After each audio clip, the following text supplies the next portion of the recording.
ایک بوڑھا آدمی گیا بیچارہ کسی حکیم کے پاس نا, تو حکیم سے کہنے لگا کہ مجھے کھانسی بہت ہو رہی ہے. حکیم صاحب نے کہا بڑھاپا ہے, ظاہر ہے بڑھاپے میں تو ہوگی کھانسی. اس نے کہا حکیم صاحب جوڑوں میں بھی درد رہنے لگا ہے. حکیم صاحب نے کہا بڑھاپا ہے, بڑھاپا ہے, اب یہ ٹھیک ہونے کی عمر نہیں ہے, بڑھاپا ہے. حکیم صاحب میں چلتا ہوں تھوڑا سا ادھر بھی کمر میں بھی پین شروع ہو جاتا ہے. حکیم صاحب نے کہا بڑھاپا ہے. حکیم صاحب نے, وہ بوڑھے کو غصہ آنا شروع ہو گیا, یار کوئی علاج بتاؤ یار.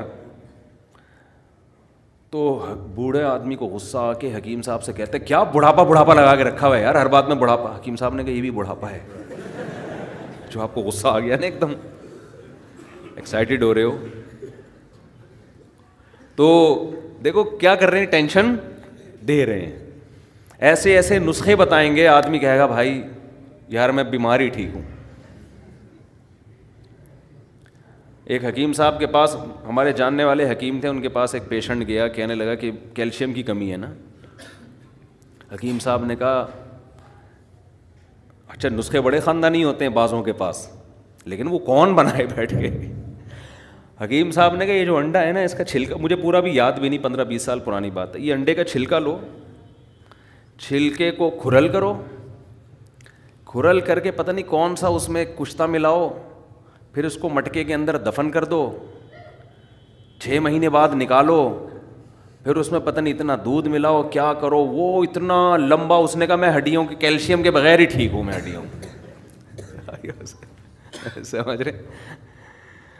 لیکن بہرحال بیاض کبیر نام کی ایک کتاب ہے حکمت پر, ہندوستان میں لکھی گئی ہے, بہت خاندانی کتاب ہے. اس سے آپ کو اندازہ ہوگا کہ حکیموں کی ریسرچ کتنی ہوا کرتی تھی, کتنی ریسرچ ہوا کرتی تھی. تو آج دیکھو کیسے کیسے عطائی 2 نمبر قسم کے لوگ اس فیلڈ میں گھس گئے ہیں. لیکن کتابیں پڑھ کے خود سے نہ کھانا شروع کر دیں کیلشیم کے لیے, جب تک یا تو کسی ڈاکٹر سے دوا لیں سیدھا انسان کے بچوں کی طرح, یا کوئی صحیح ریلائبل حکیم ہو جو کسی ادارے سے پڑھا ہوا ہو. پراپر ادارے کے پڑھے ہوئے آدمی میں غلطی کا امکان کم ہوتا ہے. پیچھے پورا انسٹیٹیوٹ ہے, ادارہ ہے, وہ کوئی ایسی چیز مارکیٹ میں نہیں لائے گا جو کسی کو پتہ ہی نہیں ہے. اچھا خیر, ہم کہاں چلے گئے. تو نبی صلی اللہ, ہمیں یہ بتا رہا تھا کہ آپ صبح اٹھ کے جب اس طرح سے خاندانی طریقے سے مسواک کریں گے, مزہ نہ آئے پیسے واپس, آپ کے منہ میں خوشبو پیدا ہوگی. دیکھو ٹوتھ پیسٹ کی خوشبو نہیں ہوتی, ٹوتھ پیسٹ آپ کے منہ کی بدبو کو دور تو کر دیتا ہے, لیکن اس میں خوشبو نہیں ہوتی. مسواک والے جو ہوتے ہیں نا, ان کے قریب جاؤ, ایک الگ سے آپ کو اچھی اسمیل آئے گی, اس میں